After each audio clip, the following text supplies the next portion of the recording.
Hi, I'm Beth, creator of dryitcanit.com. I like to share with you tips and tricks for dehydrating food, canning food, as well as share original recipes that I put together. Today, I actually want to show you how and do a review of some reusable canning lids. These are the Tattler lids. They come in the wide mouth and they come in the regular mouth. And I've decided to start using these lids for a couple of reasons. Now, some people will say regular canning lids are not that expensive. They average probably, around 33, 34 cents a lid, and they're disposable. I tend to reuse mine on my dehydrated foods, and I like the idea of not putting that metal out into the environment. But at some point, I have enough metal lids for my dehydrated food that I don't need more. And I don't like necessarily having to go out and buy new canning lids all the time. Lots of people will reuse their metal lids. I'm not a fan of that. I don't think that it necessarily works that well. And if I'm going to go to the trouble to make some product and can it, I don't want to have to do it twice. The bigger issue for me is that we're starting to see more and more people have a problem with their lids. In other words, we're starting to see more people have their lids buckling. I experienced that myself for the first time recently, and I've never had that happen before, but I think the quality of the metal lids is changing. I don't know if it's the lids, I don't know if it's the rubber compound around the lids. We know that rubber compound has changed. And we know that because it used to be where you would put your lids in hot water and then use them. And more recently, all of the boxes have said, you don't need to do that anymore. Just go ahead and use them. And for the most part, that still works great for me. I still have a number of those canning lids and I'm going to use them. But these lids are reusable, and they're reusable indefinitely. They say for a minimum of 10 years. And I like that idea of not having to buy more lids. Now their cost initially is about 3 times the cost of a regular lid. But if I use them 3 times or more, I'm at break even. And after 3 times, I'm moving ahead, so to speak.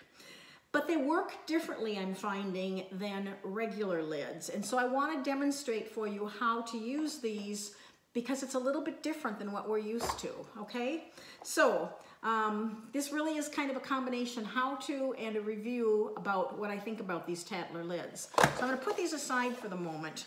And I made some soup, and I'm going to can that up. So I'm starting with hot soup, hot jars, hot canner. I'm going to pull that out and fill my jars, and then I'll be right back. All right, so I have hot soup in preheated jars, and I put my soup in here, I debubbled it, and I wiped off my rim. Now, one of the first things you want to do with these lids is you really want to follow your headspace exactly. And on these jars, remember this bottom lip here, that's your 1-inch mark. And with the Tattler lids, you really want to do that. So I did that. Now, here's the second part of this. Putting your lids on is a little bit different than it is the other way. It's a 2-part lid, and it has a ring, and it has a lid. So the first thing I'm going to do is I'm going to take my rubber ring and I'm going to center that right on the jar.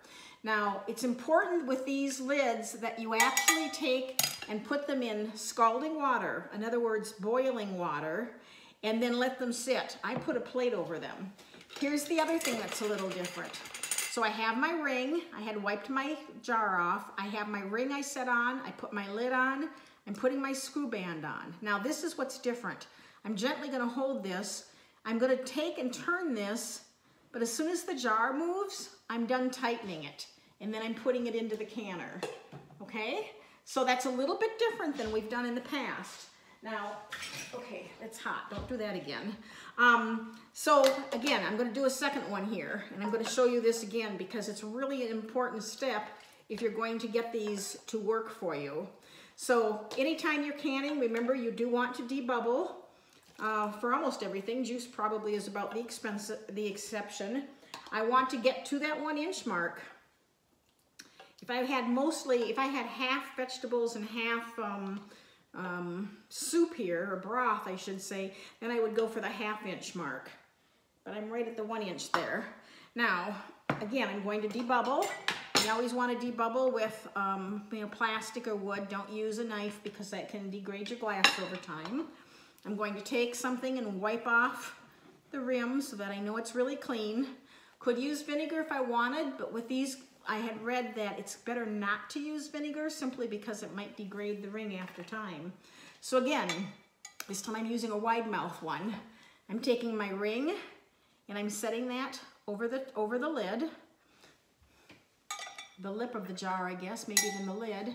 Then I'm taking the lid, and you can see that these are built in such a way that they will fit right over the gasket there. Just put that in. I'm going to take a screw band again. I'm gently going to hang on to my jar. Make sure that's on straight. That's not on straight. There we go. I'm going to turn this, and as soon as my jar starts to move, that's as much as I'm going to tighten it. So I'm going to go ahead and fill the rest of my jars, and then I'm going to go ahead and pressure can for the time that I need for what I'm canning.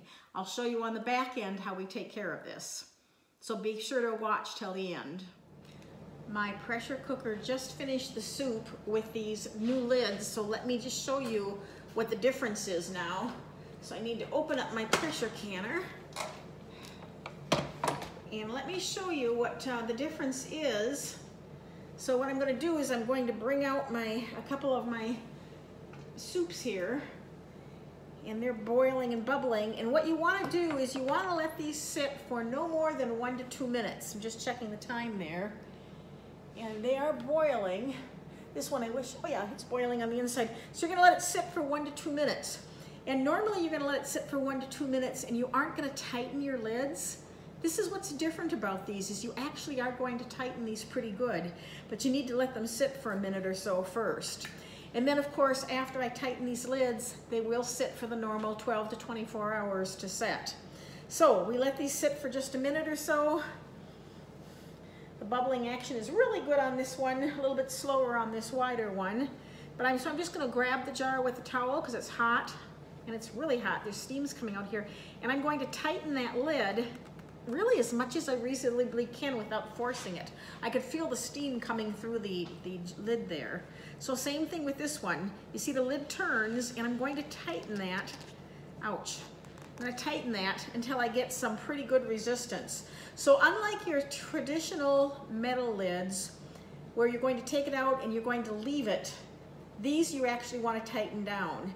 Now these are not going to pop down like your metal cans. So we'll talk about how you test these afterwards. But I'm going to put these over on the other counter carefully now. I'm going to let them sit overnight, and I'll be back in the morning to talk about how they sealed. My jars are sealed, and again, these are the Tattler reusable lids. They do cost more initially, but they are completely reusable. The manufacturer says that the lids are good indefinitely, and the rubber rings for at least 10 years. But you can see that jars seal just fine. Again, it is a little bit different. You can pick up your jars to test them. You're not going to have the push like you do on the metal jars to test that. So your testing is really picking it up by the seal. I love these because they are reusable, and in the long term they're going to save me money. I also like the fact that they're not going to be going eventually into the environment, you know, into the garbage. My recommendation is when you get started with these, because they are a little bit different than what we're used to with the traditional metal lid, is that you start by canning glasses of water. The very first time I did these, I had some fails, and it's because I really didn't follow the directions exactly like I should have. In my case, I did not heat these lids and rings in boiling water to start with, and that really is an important step. But I have jars of water that I'm keeping sealed long-term, just as a continuing test. And besides, water is a good thing to have on hand anyway. So the Tattler lids, I think that they're great.